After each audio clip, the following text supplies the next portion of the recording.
ਸਤਨਾਮ। ਧੰਨ ਵਾਹਿਗੁਰੂ ਸਾਹਿਬ ਜੀਓ।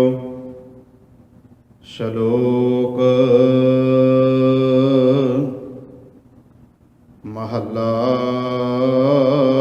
ਦੂਜਾ। ਨਾਉ ਫਕੀਰੈ ਪਾਤਸ਼ਾਹ, ਮੂਰਖ ਪੰਡਤ ਨਾਉ। ਅੰਧੇ ਕਾ ਨਾਉ ਪਾਰਖੂ, ਏਵੈ ਕਰੇ ਗੁਆਉ। ਨਾਉ ਫਕੀਰੈ ਪਾਤਸ਼ਾਹ, ਮੂਰਖ ਪੰਡਤ ਨਾਉ। ਅੰਧੇ ਕਾ ਨਾਉ ਪਾਰਖੂ, ਏਵੈ ਕਰੇ ਗੁਆਉ। ਇਲਤ ਕਾ ਨਾਉ ਚੌਧਰੀ, ਕੂੜੀ ਪੂਰੇ ਥਾਉ। ਨਾਨਕ ਗੁਰਮੁਖ ਜਾਣੀਐ, ਕਲ ਕਾ ਇਹ ਨਿਆਉ।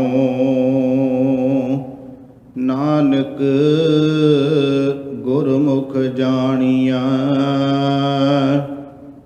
ਕਲ ਕਾ ਇਹ ਨਿਆਉ।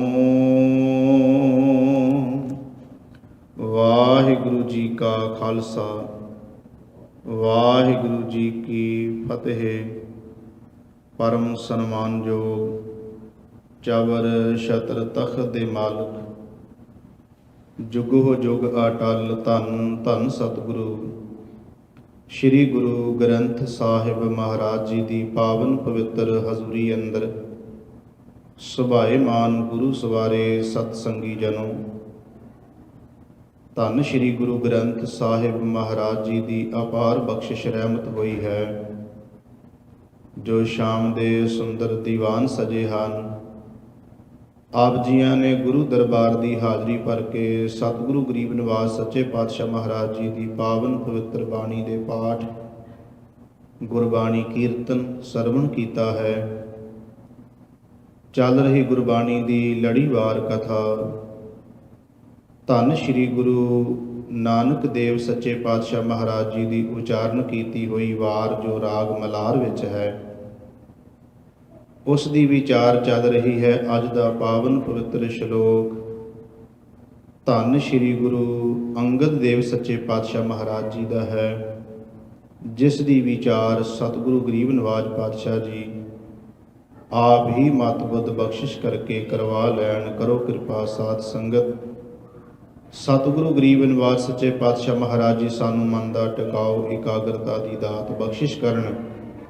ਪਿਆਰ ਸਹਿਤ ਉਚਾਰਨ ਕਰੀਏ ਜੀ। ਸਤਨਾਮ ਸ੍ਰੀ ਵਾਹਿਗੁਰੂ ਜੀ। ਕਰੋ ਕਿਰਪਾ। ਸਤਨਾਮ ਸ੍ਰੀ ਵਾਹਿਗੁਰੂ ਜੀ। ਧੰਨ ਸ੍ਰੀ ਗੁਰੂ ਅੰਗਦ ਦੇਵ ਸੱਚੇ ਪਾਤਸ਼ਾਹ ਜੀ ਅੱਜ ਦੇ ਪਾਵਨ ਪਵਿੱਤਰ ਸ਼ਬਦ ਵਿੱਚ ਜੋ ਸਾਹਿਬ ਜੀ ਨੇ ਕਿਰਪਾ ਕੀਤੀ ਹੈ ਕਿ ਸੰਸਾਰ ਦੇ ਅੰਦਰ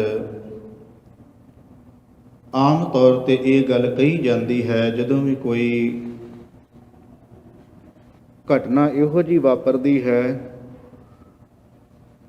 ਜਿਹੜੀ ਬੰਦੇ ਦੇ ਮਨ ਦੇ ਉੱਤੇ ਕੋਈ ਅਸਰ ਕਰਦੀ ਹੈ, ਬੁਰੀ ਘਟਨਾ, ਤੇ ਇੱਕਦਮ ਆਵਾਜ਼ ਨਿਕਲਦੀ ਹੈ ਕਿ ਇਹ ਭਈ ਬੜਾ ਘੋਰ ਕਲਯੁਗ ਆ ਗਿਆ ਹੈ। ਸਮੇਂ-ਸਮੇਂ ਤੇ ਐਸਾ ਹੁੰਦਾ ਰਿਹਾ। ਜਦੋਂ ਇੱਕ ਬਾਪ ਨੇ ਆਪਣੇ ਪੁੱਤਰ ਨੂੰ ਪਹਾੜੀ ਤੋਂ ਰੇੜਿਆ, ਪਾਣੀ 'ਚ ਡੋਬਿਆ, ਬਲਦੀ ਹੋਈ ਅੱਗ ਦੇ ਵਿੱਚ ਵੀ ਰੱਖ ਕੇ ਵੇਖ ਲਿਆ, ਤੱਤੇ ਥੰਮ ਦੇ ਨਾਲ ਵੀ ਲਾ ਕੇ ਵੇਖਿਆ, ਤੇ ਉਹ ਹਰ ਵਾਰੀ ਬਚਦਾ ਰਿਹਾ। ਇੱਥੋਂ ਤੱਕ ਸਕੀ ਭੂਆ ਆਪਣੇ ਭਤੀਜੇ ਨੂੰ ਅੱਗ ਵਿੱਚ ਲੈ ਕੇ ਬੈਠ ਗਈ ਵੀ ਮੈਨੂੰ ਵਰ ਮਿਲਿਆ, ਮੈਂ ਮਰਨਾ ਨਹੀਂ, ਤੇ ਪ੍ਰਹਲਾਦ ਮਰ ਜਾਵੇਗਾ, ਮੈਂ ਬਚ ਜਾਵਾਂਗੀ। ਪਰ ਭੂਆ ਸੜ ਕੇ ਸੁਆਹ ਹੋ ਗਈ, ਪ੍ਰਹਲਾਦ ਬਚ ਗਿਆ। ਇਹ ਭਾਵੇਂ ਹਜ਼ਾਰਾਂ ਸਾਲ ਪਹਿਲਾਂ ਦੀਆਂ ਗੱਲਾਂ ਨੇ, ਪਰ ਲੋਕਾਂ ਨੇ ਇੱਕ ਵਾਰ ਜ਼ਰੂਰ ਇਹ ਗੱਲ ਕਹੀ ਹੋਵੇਗੀ, ਜਿਹੜੇ ਲੋਕ ਉਦੋਂ ਵੀ ਧਰਮ ਦੀ ਦੁਨੀਆ ਵਿੱਚ ਜਿਉਂਦੇ ਹੋਣਗੇ, ਧਾਰਮਿਕ ਬਿਰਤੀ ਵਾਲੇ ਇਨਸਾਨ, ਉਹਨਾਂ ਨੇ ਜ਼ਰੂਰ ਇੱਕ ਵਾਰ ਇਹ ਗੱਲ ਉਹਨਾਂ ਦੀ ਜ਼ੁਬਾਨ ਤੋਂ ਨਿਕਲੀ ਹੋਵੇਗੀ ਵੀ ਬੜਾ ਵੱਡਾ ਅਨਰਥ, ਇਹ ਤਾਂ ਘੋਰ ਕਲਯੁਗ ਹੋ ਗਿਆ। ਭਾਵੇਂ ਉਹਨਾਂ ਸਮਿਆਂ ਨੂੰ ਲੋਕੀ ਸਤਯੁਗ ਹੀ ਮੰਨਦੇ ਹੋਣ, ਪਰ ਉਦੋਂ ਲੋਕਾਂ ਦੇ ਮਨਾਂ ਵਿੱਚੋਂ ਆਵਾਜ਼ ਨਿਕਲੀ ਹੋਵੇਗੀ ਵੀ ਇੰਨਾ ਕਲਯੁਗ ਕਿ ਇੱਕ ਬਾਪ ਆਪਣੇ ਪੁੱਤਰ ਨੂੰ ਮਾਰਨਾ ਚਾਹੁੰਦਾ ਹੈ, ਭੂਆ ਆਪਣੇ ਪੁੱਤਰ ਨੂੰ ਭਤੀਜੇ ਨੂੰ ਮਾਰਨਾ ਚਾਹੁੰਦੀ ਹੈ, ਵੀ ਗੱਲ ਵੀ ਕੋਈ ਨਹੀਂ ਹੈ, ਉਹ ਰੱਬ ਦਾ ਨਾਮ ਲੈ ਰਿਹਾ ਹੈ। ਲੋਕਾਂ ਕਿਹਾ ਹੋਵੇਗਾ ਬੜਾ ਘੋਰ ਕਲਯੁਗ ਆ ਗਿਆ। ਜਦੋਂ ਮਨੁੱਖ ਨੇ ਆਪਣੀ ਪਤਨੀ ਨੂੰ ਜੂਏ ਵਿੱਚ ਹਰਾਇਆ ਹੋਵੇਗਾ, ਲੋਕਾਂ ਨੇ ਉਦੋਂ ਵੀ ਕਿਹਾ ਹੋਣਾ ਵੀ ਬੜਾ ਘੋਰ ਕਲਯੁਗ ਆ ਗਿਆ ਹੈ। ਇਹਨਾਂ ਬੰਦਿਆਂ ਨੇ ਆਪਣੀ ਪਤਨੀ ਨੂੰ ਹੀ ਜੂਏ ਦੇ ਵਿੱਚ ਲਾਤਾ, ਦਾਅ ਲਾ ਦਿੱਤਾ ਵੀ ਇਹ ਤੋਂ ਵੱਡਾ ਹੋਰ ਕਲਯੁਗ ਕਿਹੜਾ ਹੋ ਸਕਦਾ ਹੈ। ਉਦੋਂ ਲੋਕਾਂ ਨੇ ਜ਼ਰੂਰ ਕਿਹਾ ਹੋਵੇਗਾ ਵੀ ਬੜਾ ਕਲਯੁਗ ਹੈ। ਜਦੋਂ ਭਗਤਾਂ ਨੂੰ, ਕਬੀਰ ਸਾਹਿਬ ਵਰਗਿਆਂ ਨੂੰ, ਨਾਮਦੇਵ ਜੀ ਵਰਗਿਆਂ ਨੂੰ ਉਹਨਾਂ ਤੇ ਜ਼ੁਲਮ ਹੋਏ ਹੋਣਗੇ, ਲੋਕਾਂ ਜ਼ਰੂਰ ਆਵਾਜ਼ ਉਠਾਈ ਹੋਏਗੀ, ਤੇ ਇਹ ਗੱਲ ਲੋਕਾਂ ਦੇ ਸੁਭਾਵਿਕ ਮੂੰਹ ਚੋਂ ਨਿਕਲੀ ਹੋਵੇਗੀ ਵੀ ਬੜਾ ਘੋਰ ਕਲਯੁਗ ਚੱਲਦਾ ਪਿਆ, ਵੀ ਭਗਤਾਂ ਉੱਤੇ ਇੰਨਾ ਤਸ਼ੱਦਦ। ਆਓ ਥੋੜ੍ਹਾ ਜਿਹਾ ਉਸ ਤੋਂ ਅੱਗੇ ਆ ਜਾਈਏ। ਗੁਰੂ ਨਾਨਕ ਸਾਹਿਬ ਮਹਾਰਾਜ ਜੀ ਦਾ ਆਗਮਨ ਹੋਇਆ। ਗੁਰੂ ਨਾਨਕ ਦੇਵ ਸੱਚੇ ਪਾਤਸ਼ਾਹ ਮਹਾਰਾਜ ਜੀ ਨੇ 5 ਜਾਮਿਆਂ ਤੱਕ ਸ਼ਾਂਤਮਈ ਇਸ ਧਰਮ ਦਾ ਪ੍ਰਚਾਰ ਕੀਤਾ, ਤੇ ਜਦੋਂ 5ਵੇਂ ਸਰੂਪ ਵਿੱਚ ਆ ਕੇ ਤਤੀ ਤਵੀ ਤੇ ਬੈਠਣਾ ਪੈ ਗਿਆ, ਉਦੋਂ ਸਾਈਂ ਮੀਆਂ ਮੀਰ ਜੀ ਵਰਗਿਆਂ ਨੇ ਵੀ ਹਾ ਦਾ ਨਾਅਰਾ ਮਾਰਿਆ, ਤੇ ਉਦੋਂ ਵੀ ਲੋਕਾਂ ਦੀ ਜ਼ਬਾਨ ਤੋਂ ਇੱਕ ਵਾਰ ਆਵਾਜ਼ ਨਿਕਲੀ ਵੀ ਇੰਨਾ ਅਨਰਥ, ਇੰਨਾ ਘੋਰ ਕਲਯੁਗ, ਇੱਕ ਰੱਬ ਦੇ ਸਰੂਪ ਨੂੰ ਤਤੀ ਤਵੀ ਤੇ ਬਿਠਾ ਦੇਣਾ। ਲੋਕ ਉਦੋਂ ਵੀ ਇਹ ਗੱਲ ਕਹਿੰਦੇ ਹੋਣਗੇ।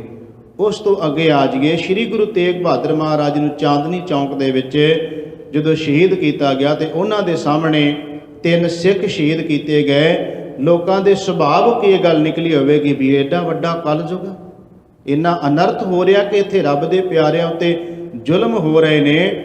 ਉਸ ਤੋਂ ਅੱਗੇ ਆ ਜਾਈਏ, ਗੁਰੂ ਗੋਬਿੰਦ ਸਿੰਘ ਮਹਾਰਾਜ ਜੀ ਦਾ ਸਾਰੀ ਜੀਵਨ ਦਾਸਤਾਨ ਜਿਹੜੀ ਪੜ੍ਹ ਕੇ ਦੇਖੀਏ, ਛੋਟੇ ਬੱਚਿਆਂ ਦਾ ਸ਼ਹੀਦ ਹੋਣਾ, ਮਾਤਾ ਜੀ ਦਾ ਸ਼ਹੀਦ ਹੋਣਾ, ਗੁਰੂ ਸੱਚੇ ਪਾਤਸ਼ਾਹ ਮਹਾਰਾਜ ਜੀ ਦੇ ਵੱਡੇ ਸਾਹਿਬਜ਼ਾਦਿਆਂ ਦਾ ਸ਼ਹੀਦ ਹੋਣਾ, ਤਾਂ ਸੁਭਾਵਿਕ ਗੱਲ ਇਹ ਗੱਲਾਂ ਹੁੰਦੀਆਂ ਹੋਣਗੀਆਂ। ਉਸ ਤੋਂ ਬਾਅਦ ਜਦੋਂ 18ਵੀਂ ਸਦੀ ਦਾ ਸਮਾਂ ਆਇਆ, ਜਾਂ ਉਦੋਂ ਚਲਦਿਆਂ ਆਪਾਂ ਅੱਜ ਤੱਕ ਆ ਜਾਈਏ, ਇਹ ਸੁਭਾਵਿਕ ਲੋਕਾਂ ਦੇ ਮਨਾਂ ਵਿੱਚੋਂ ਆਵਾਜ਼ ਨਿਕਲਦੀ ਹੈ। ਅੱਜ ਦੇ ਸ਼ਬਦ ਵਿੱਚ ਸ੍ਰੀ ਗੁਰੂ ਅੰਗਦ ਦੇਵ ਮਹਾਰਾਜ ਜੀ ਕਹਿੰਦੇ, ਆਓ ਦੱਸੀਏ ਕਲਯੁਗ ਕੀ ਹੈ। ਲੋਕ ਕਲਯੁਗ ਕਿਸ ਨੂੰ ਕਹਿੰਦੇ ਨੇ, ਤੇ ਕਲਯੁਗ ਹੈ ਅਸਲ ਵਿੱਚ ਕੀ ਹੈ। ਧੰਨ ਸ੍ਰੀ ਗੁਰੂ ਅੰਗਦ ਦੇਵ ਸੱਚੇ ਪਾਤਸ਼ਾਹ ਮਹਾਰਾਜ ਜੀ ਕਹਿੰਦੇ, ਜਦੋਂ ਸਮਾਜ ਦੇ ਅੰਦਰ ਗਲਤ ਵਰਤੋਂ ਹੋਣੀ ਸ਼ੁਰੂ ਹੋ ਜਾਵੇ, ਉਦੋਂ ਸਮਝ ਲਓ ਕਲਯੁਗ ਹੀ ਆ ਗਿਆ। ਕਲਯੁਗ ਕੋਈ ਇਹ ਨਹੀਂ ਹੈ ਕਿ ਕੋਈ ਸਾਲ ਹੈ ਵੀ ਇੰਨੇ ਉਹਦੀ ਉਮਰ ਹੈ ਤੇ ਇੰਨੇ ਚਿਰ ਬਾਅਦ ਉਹਨੇ ਖਤਮ ਹੋ ਜਾਣਾ ਤੇ ਮੁੜ ਕੇ ਦੂਜਾ ਕੋਈ ਯੁੱਗ ਚੜ੍ਹ ਜਾਣਾ। ਇਹ ਦੂਜੇ ਧਰਮਾਂ ਦੀ ਤੇ ਥਿਊਰੀ ਸੀ, ਪਰ ਗੁਰਮਤਿ ਵਿੱਚ ਨਹੀਂ ਹੈ। ਗੁਰਮਤਿ ਵਿੱਚ ਸਤਿਗੁਰੂ ਗਰੀਬ ਨਿਵਾਜ ਸੱਚੇ ਪਾਤਸ਼ਾਹ ਮਹਾਰਾਜ ਜੀ ਨੇ ਬੜੀ ਸੋਹਣੀ ਇਹਦੀ ਵਿਆਖਿਆ ਕੀਤੀ ਹੈ। ਸਾਹਿਬ ਜੀ ਕਹਿੰਦੇ ਅਸਲ ਵਿੱਚ ਸਮਾਂ ਹੀ ਜਿਹੜਾ ਹੁੰਦਾ ਹੈ ਨਾ, ਮਨੁੱਖ ਦੇ ਉੱਤੇ ਸਮੇਂ ਦਾ ਪ੍ਰਭਾਵ ਹੀ ਕਲਯੁਗ ਹੈ, ਸਮੇਂ ਦਾ ਪ੍ਰਭਾਵ ਹੀ ਸਤਿਯੁਗ ਹੈ। ਸਤਿਗੁਰੂ ਗਰੀਬ ਨਿਵਾਜ ਪਾਤਸ਼ਾਹ ਸਮੇਂ ਦੇ ਪ੍ਰਭਾਵ ਨੂੰ ਕਹਿੰਦੇ ਨੇ। ਜਦੋਂ ਇਸ ਤਰ੍ਹਾਂ ਦਾ ਸਮਾਂ ਚੱਲਦਾ ਹੋਵੇ ਕਿ ਸਾਰੇ ਬੰਨੇ ਉਸ ਪ੍ਰਭੂ ਪਰਮਾਤਮਾ ਦੀ ਵਡਿਆਈ, ਸਾਰੇ ਲੋਕ ਸੁਖੀ ਵਸਦੇ ਹੋਣ, ਸਾਰਿਆਂ ਘਰਾਂ ਦੇ ਵਿੱਚ ਰੱਬ ਦੀ ਉਸਤਤ ਹੁੰਦੀ ਹੋਵੇ, ਕੋਈ ਕਿਸੇ ਤੇ ਜ਼ੁਲਮ ਨਾ ਕਰਦਾ ਹੋਵੇ, ਸਾਰੇ ਲੋਕ ਸੁੱਖ ਆਰਾਮ ਨਾਲ ਰਹਿ ਰਹੇ ਨੇ, ਸੁਭਾਵਿਕ ਗੱਲ ਹੈ ਲੋਕੀ ਕਹਿਣਗੇ ਵੀ ਬੜਾ ਆਦ ਸਤਿਯੁਗ ਹੀ ਵਰਤਿਆ ਪਿਆ ਹੈ। ਤੇ ਜਦੋਂ ਸਮਾਜ ਦੇ ਅੰਦਰ ਅਨਰਥ ਹੁੰਦਾ ਹੋਵੇ, ਲੋਕੀ ਕਹਿੰਦੇ ਵੀ ਕਲਯੁਗ ਆ ਗਿਆ, ਹੁਣ ਕਲਯੁਗ ਆ ਗਿਆ। ਤੇ ਸ੍ਰੀ ਗੁਰੂ ਅੰਗਦ ਦੇਵ ਮਹਾਰਾਜ ਜੀ ਕਹਿੰਦੇ, ਆਓ ਤੁਹਾਨੂੰ ਨਿਸ਼ਾਨੀਆਂ ਦੱਸੀਏ ਕਲਯੁਗ ਦੀਆਂ ਕੀ ਨੇ, ਲੱਛਣ ਕੀ ਨੇ ਕਲਯੁਗ ਦੇ। ਸਤਿਗੁਰੂ ਗੁਰੂ ਨਾਨਕ ਦੇਵ ਜੀ ਦਾ ਇੱਕ ਸ਼ਬਦ ਵੀ ਆਪਾਂ ਲੈਣਾ ਹੈ, ਪਰ ਪਹਿਲਾਂ ਇਸ ਸ਼ਬਦ ਦੇ ਥੋੜ੍ਹੇ ਜਿਹੇ ਅੱਖਰੀ ਅਰਥ ਵਾਚ ਲਈਏ ਤਾਂ ਕਿ ਪਤਾ ਚੱਲ ਜਾਏ ਕੀ ਕੀ ਨਿਸ਼ਾਨੀਆਂ ਨੇ। ਸਾਹਿਬ ਗੁਰੂ ਅੰਗਦ ਦੇਵ ਮਹਾਰਾਜ ਜੀ ਕਹਿੰਦੇ ਨੇ, ਨਾਉ ਫਕੀਰ ਹੈ। ਇੱਥੇ ਫਕੀਰ ਦਾ ਅਰਥ ਹੈ ਕੰਗਾਲ। ਸਾਹਿਬ ਜੀ ਕਹਿੰਦੇ, ਜਦੋਂ ਕੰਗਾਲ ਬੰਦੇ ਨੂੰ ਲੋਕੀ ਬਾਦਸ਼ਾਹ ਕਹਿਣ ਲੱਗ ਪੈਣ, ਇੱਕ ਕਲਯੁਗ ਦੀ ਨਿਸ਼ਾਨੀ ਇਹ ਹੈ। ਨਾਉ ਫਕੀਰ ਹੈ, ਪਾਤਸ਼ਾਹ। ਕੰਗਾਲ ਬੰਦਾ ਹੋਵੇ, ਕੰਗਾਲ ਬੰਦੇ ਨੂੰ ਲੋਕੀ ਪਾਤਸ਼ਾਹ, ਬਾਦਸ਼ਾਹ ਕਹਿਣ, ਇੱਕ ਨਿਸ਼ਾਨੀ। ਮੂਰਖ ਪੰਡਤ ਨਾਉ। ਜਿਹੜਾ ਅਤ ਦਰਜੇ ਦਾ ਮੂਰਖ ਹੋਵੇਗਾ ਉਹ ਪੰਡਤ ਬਣਿਆ ਬੈਠੇਗਾ, ਅਤ ਦਰਜੇ ਦਾ ਮੂਰਖ ਹੋਏਗਾ ਵਿਦਵਾਨ ਬਣਿਆ ਬੈਠੇਗਾ। ਦੂਜੀ ਨਿਸ਼ਾਨੀ ਸਾਹਿਬ ਕਹਿੰਦੇ ਅੰਧੇ ਕਾ ਨਾਉ ਪਾਰਖੂ। ਸਾਹਿਬ ਜੀ ਕਹਿੰਦੇ ਹੋਵੇਗਾ ਪਿਓਰ ਅੰਨਾ, ਪਰ ਉਹ ਕਹੇਗਾ ਮੈਂ ਤੇ ਹੀਰਿਆਂ ਦੀ ਪਰਖ ਕਰਨ ਜਾਣਦਾ, ਮੈਨੂੰ ਤੇ ਪਰਖ ਬੜੀ ਆਉਂਦੀ ਹੈ। ਹੋਵੇਗਾ ਅੰਨਾ ਪਰ ਲੋਕਾਂ ਨੂੰ ਹੀਰਿਆਂ ਦੀ ਪਰਖ ਕਰ ਕਰਕੇ ਵਿਖਾਵੇਗਾ। ਸਾਹਿਬ ਜੀ ਕਹਿੰਦੇ ਨੇ ਇਹ ਤੀਜੀ ਗੱਲ ਹੋ ਗਈ। ਸਤਿਗੁਰੂ ਗਰੀਬ ਨਿਵਾਸ ਸੱਚੇ ਪਾਤਸ਼ਾਹ ਮਹਾਰਾਜ ਕਹਿੰਦੇ ਅੱਗੇ ਇਲਤ ਕਾ ਨਾਉ ਚੌਧਰੀ। ਜਿਹੜਾ ਸਭ ਤੋਂ ਵੱਧ ਇਲਤੀ ਤੇ ਸ਼ਰਾਰਤੀ ਹੋਏਗਾ, ਲੋਕੀ ਉਹਨੂੰ ਕਹਿਣਗੇ ਤਾਂ ਚੌਧਰੀ ਹੈ, ਵੀ ਸਾਡਾ ਇਹ ਤਾਂ ਆਗੂ ਹੈ। ਸਾਹਿਬ ਜੀ ਕਹਿੰਦੇ ਕੂੜੀ ਪੂਰੈ ਥਾਉ। ਗਰੀਬ ਨਿਵਾਜ ਪਾਤਸ਼ਾਹ ਕਹਿੰਦੇ ਅੱਤ ਦਾ ਜਿਹੜਾ ਝੂਠਾ ਹੋਏਗਾ, ਅੱਤ ਦਾ ਜਿਹੜਾ ਕੂੜਾ ਹੋਏਗਾ ਉਹ ਹਰ ਥਾਂ ਤੇ ਪ੍ਰਧਾਨ ਬਣਿਆ ਬੈਠੇਗਾ।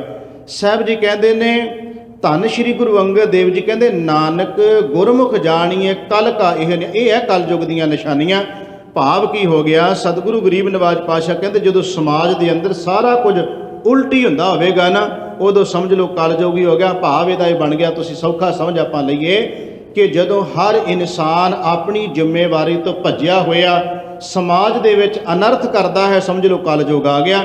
ਇਹ ਹਰ ਜੀਵ ਉੱਤੇ ਢੁੱਕਦੀ ਹੈ, ਭਾਵੇਂ ਉਹ ਸਮਾਜਿਕ ਹੈ, ਭਾਵੇਂ ਉਹ ਰਾਜਨੀਤਿਕ ਹੈ, ਭਾਵੇਂ ਉਹ ਧਾਰਮਿਕ ਹੈ। ਤੇ ਅੱਜ ਦੇ ਸਮੇਂ ਵਿੱਚ ਜੇ ਇਹਨੂੰ ਕਹਿ ਲਈਏ ਕਿ ਬਿਲਕੁਲ ਇਹ ਗੱਲ ਗੁਰੂ ਅੰਗਦ ਦੇਵ ਮਹਾਰਾਜ ਜੀ ਦੀ ਅੱਜ ਢੁੱਕ ਰਹੀ ਹੈ।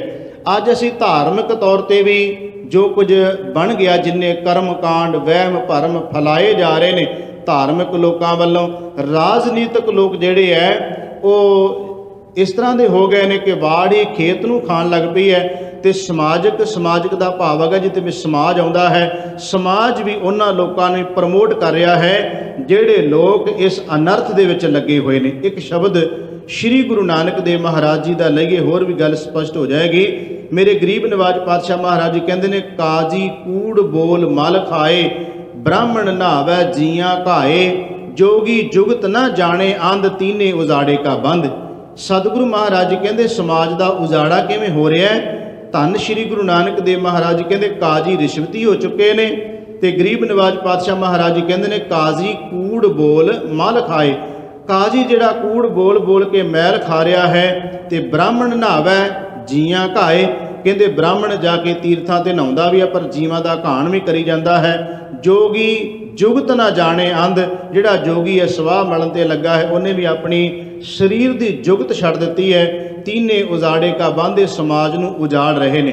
ਸਤਿਗੁਰੂ ਗੁਰੂ ਨਾਨਕ ਦੇਵ ਸੱਚੇ ਪਾਤਸ਼ਾਹ ਮਹਾਰਾਜ ਜੀ ਉਹਨਾਂ ਨੇ ਇਸ ਕਲਯੁਗ ਦੀ ਬੜੀ ਸੋਹਣੀ ਵਿਆਖਿਆ ਧੰਨ ਸ਼੍ਰੀ ਗੁਰੂ ਨਾਨਕ ਦੇਵ ਸੱਚੇ ਪਾਤਸ਼ਾਹ ਮਹਾਰਾਜ ਜੀ ਨੇ ਕੀਤੀ ਹੈ। ਜਦੋਂ ਸਾਹਿਬ ਜੀ ਆਗਰੇ ਤੋਂ ਧੰਨ ਸ਼੍ਰੀ ਗੁਰੂ ਨਾਨਕ ਦੇਵ ਸੱਚੇ ਪਾਤਸ਼ਾਹ ਮਹਾਰਾਜ ਜੀ ਪੁਸ਼ਕਰ ਤੋਂ ਹੁੰਦੇ ਹੋਏ ਆਗਰਾ ਤੇ ਅੱਗੇ ਬਿੰਦਰਾਬਨ ਤੋਂ ਹੁੰਦੇ ਹੋਏ ਸਤਿਗੁਰੂ ਗਰੀਬ ਨਿਵਾਜ ਪਾਤਸ਼ਾਹ ਮਹਾਰਾਜ ਜੀ ਮਥੁਰਾ ਜਦੋਂ ਪਹੁੰਚਦੇ ਨੇ ਤੇ ਧੰਨ ਸ਼੍ਰੀ ਗੁਰੂ ਨਾਨਕ ਦੇਵ ਮਹਾਰਾਜ ਜੀ ਨੇ ਕੀ ਦੇਖਿਆ ਕਿ ਉੱਥੇ ਜਿਹੜੇ ਕ੍ਰਿਸ਼ਨ ਦੇ ਭਗਤ ਸਨ ਤੇ ਉਹ ਕ੍ਰਿਸ਼ਨ ਦਾ ਜਨਮ ਦਿਨ ਮਨਾ ਰਹੇ ਸਨ।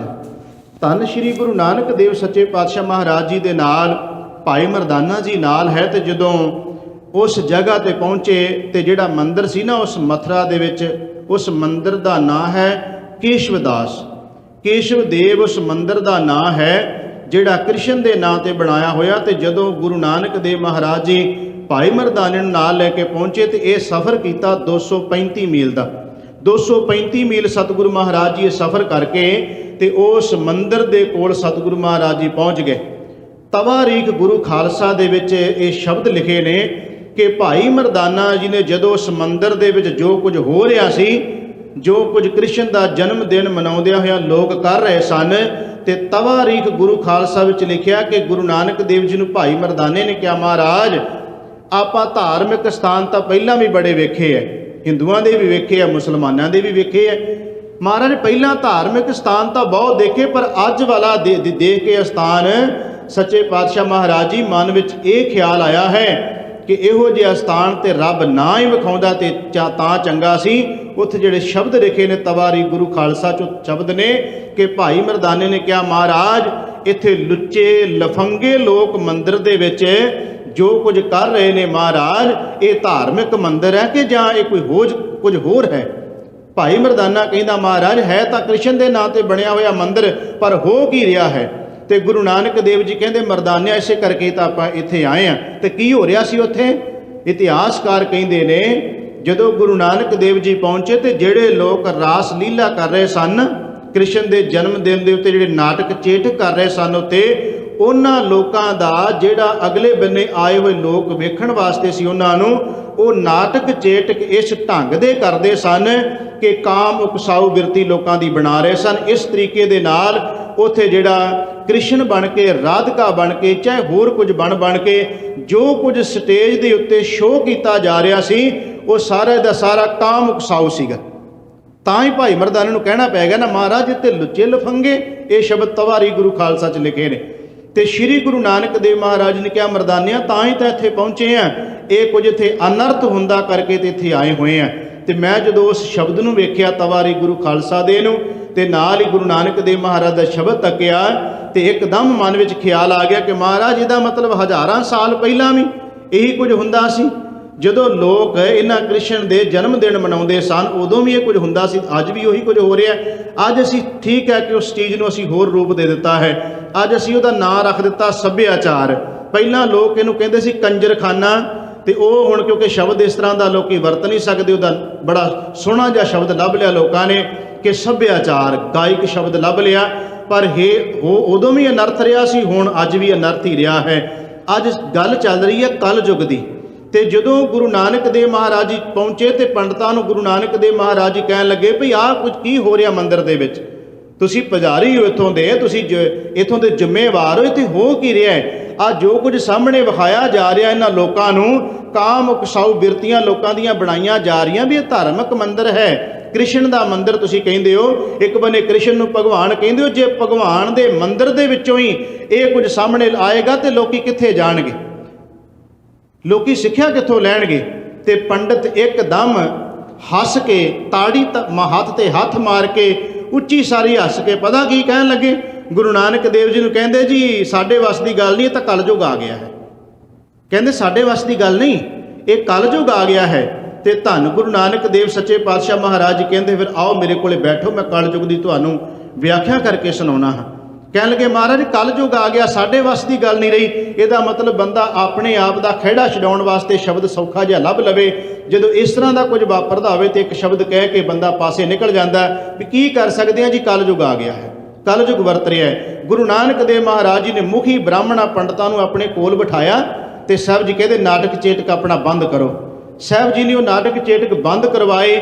ਲੋਕ ਜਿਹੜੇ ਸਨ ਉਹ ਵੀ ਵੇਖਣ ਵਾਸਤੇ ਕਿ ਇਹ ਕਿਹੜਾ ਬਾਬਾ ਆ ਗਿਆ ਜਿਸ ਬਾਬੇ ਨੇ ਇਹ ਕੰਮ ਪ੍ਰੋਗਰਾਮ ਹੀ ਬੰਦ ਕਰਵਾ ਦਿੱਤਾ ਹੈ, ਇਹ ਕਿਹੜਾ ਬਾਬਾ ਆ ਗਿਆ ਜਿਹਨੇ ਨਾਟਕ ਚੇਟਕ ਹੀ ਬੰਦ ਕਰਵਾ ਦਿੱਤੇ ਨੇ। ਤੇ ਸਾਹਿਬ ਜੀ ਨੇ ਭਾਈ ਮਰਦਾਨੇ ਨੂੰ ਕਿਹਾ, ਮਰਦਾਨਿਆ ਰਬਾਬ ਛੇੜ ਹੁਣ ਤੂੰ। ਭਾਈ ਮਰਦਾਨੇ ਨੇ ਰਬਾਬ ਨੂੰ ਛੇੜਿਆ। ਸ਼੍ਰੀ ਗੁਰੂ ਨਾਨਕ ਦੇਵ ਮਹਾਰਾਜ ਜੀ ਨੇ ਉਸ ਤੇ ਫਿਰ ਜਿਹੜਾ ਉਸ ਕ੍ਰਿਸ਼ਨ ਦੇ ਮੰਦਿਰ ਦੇ ਵਿੱਚ ਬੈਠ ਕੇ ਧੰਨ ਸ਼੍ਰੀ ਗੁਰੂ ਨਾਨਕ ਦੇਵ ਜੀ ਨੇ ਜਿਹੜੀ ਫਿਰ ਕਲਯੁਗ ਦੀ ਵਿਆਖਿਆ ਕਰਕੇ ਵਿਖਾਈ। ਸਤਿਗੁਰੂ ਨਾਨਕ ਦੇਵ ਮਹਾਰਾਜ ਨੇ ਕਮਾਲ ਹੀ ਕਰ ਦਿੱਤੀ, ਕਿਉਂਕਿ ਰੱਬੀ ਬਾਣੀ ਹੈ ਨਾ। ਲੋਕ ਜਾਣੇ ਇਹ ਗੀਤ ਹੈ ਤਾਂ ਬ੍ਰਹਮ ਵਿਚਾਰ ਹੈ। ਉਹ ਫਿਰ ਜਿਹੜੀ ਬ੍ਰਹਮ ਦੀ ਵਿਚਾਰ ਆਈ ਗੁਰੂ ਨਾਨਕ ਦੇਵ ਮਹਾਰਾਜ ਜੀ ਨੂੰ, ਧੰਨ ਸ਼੍ਰੀ ਗੁਰੂ ਨਾਨਕ ਦੇਵ ਮਹਾਰਾਜ ਜੀ ਨੇ ਪੰਡਤਾਂ ਨੂੰ ਕੋਲ ਬਿਠਾ ਲਿਆ ਤੇ ਕਹਿੰਦੇ ਆਓ ਮੈਂ ਤੁਹਾਨੂੰ ਦੱਸਾਂ, ਤੁਸੀਂ ਕਹਿੰਦੇ ਜੇ ਕਲਯੁਗ ਆ ਗਿਆ ਹੈ। ਧੰਨ ਸ਼੍ਰੀ ਗੁਰੂ ਨਾਨਕ ਦੇਵ ਮਹਾਰਾਜ ਨੇ ਫਿਰ ਉਸ ਕਲਯੁਗ ਦੀ ਜੋ ਵਿਆਖਿਆ ਕੀਤੀ ਹੈ, ਸਾਹਿਬ ਜੀ ਕਹਿੰਦੇ ਸੋਈ ਚੰਦ ਚੜ੍ਹੇ ਸੇ ਤਾਰੇ, ਸੋਈ ਦਿਨ ਅਰ ਤਪਤ ਰਹੈ। ਰਾਮ ਕਲੀ ਰਾਗ ਦੇ ਵਿੱਚ ਗੁਰੂ ਨਾਨਕ ਦੇਵ ਜੀ ਦਾ ਸ਼ਬਦ ਹੈ। ਸਾਹਿਬ ਜੀ ਕਹਿੰਦੇ ਪੰਡਤੋ ਮੈਂ ਇੱਕ ਤੁਹਾਡੇ ਕੋਲੋਂ ਗੱਲ ਪੁੱਛਣਾ ਚਾਹੁੰਦਾ ਹੈ ਵੀ ਤਾਰਿਆਂ 'ਚ ਕੋਈ ਤਬਦੀਲੀ ਆਈ? ਤਾਰੇ ਤਾਂ ਹਜ਼ਾਰਾਂ ਸਾਲ ਜਿਹੜੇ ਚੜ੍ਹਦੇ ਸੀ ਉਹੀ ਹੈ। ਸਾਹਿਬ ਜੀ ਕਹਿੰਦੇ ਨੇ ਤਾਰੇ ਵੀ ਉਹੀ ਹੈ, ਚੰਦਰਮਾ ਵੀ ਉਹੀ ਹੈ, ਤੇ ਸੋਈ ਦਿਨੀਅਰ ਤਪਤ ਰਹਿ। ਦਿਨੀਅਰ ਕਿਹਾ ਸੂਰਜ ਨੂੰ। ਸਾਹਿਬ ਜੀ ਕਹਿੰਦੇ ਸੂਰਜ ਵੀ ਉਹੀ ਹੈ, ਤਾਰੇ ਵੀ ਉਹੀ ਨੇ, ਚੰਦਰਮਾ ਵੀ ਉਹੀ ਹੈ। ਤੇ ਸਾਹਿਬ ਕਹਿੰਦੇ ਸਾ ਧਰਤੀ ਸੋ ਪੌਣ ਚਲਾਰੇ, ਜੁਗ ਜੀਵ ਖੇਲੇ ਥਾਮ ਕੈਸੇ।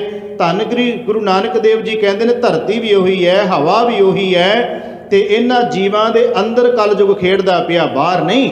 ਇਹਨਾਂ ਜੀਵਾਂ ਦੇ ਅੰਦਰ ਕਲਯੁਗ ਖੇਡਦਾ ਪਿਆ ਹੈ। ਤਾਰੇ ਵੀ ਉਹੀ, ਧਰਤੀ ਵੀ ਉਹੀ, ਚੰਦਰਮਾ ਵੀ ਉਹੀ, ਸੂਰਜ ਵੀ ਉਹੀ, ਹਵਾ ਵੀ ਉਹੀ ਚੱਲਦੀ ਹੈ। ਤੇ ਧੰਨ ਸ਼੍ਰੀ ਗੁਰੂ ਨਾਨਕ ਦੇਵ ਮਹਾਰਾਜ ਕਹਿੰਦੇ ਜੀਵਨ ਤਲਬ ਨਿਵਾਰ, ਆਹ ਹੈ ਕਲਯੁਗ। ਸਾਹਿਬ ਜੀ ਕਹਿੰਦੇ ਨੇ ਐ ਪੰਡਤ ਜੀ ਤੁਸੀਂ ਆਪਣਾ ਜੀਵਨ ਖੁਦਗਰਜੀ ਦੇ ਵਿੱਚ ਲੈ ਗਏ ਹੋ।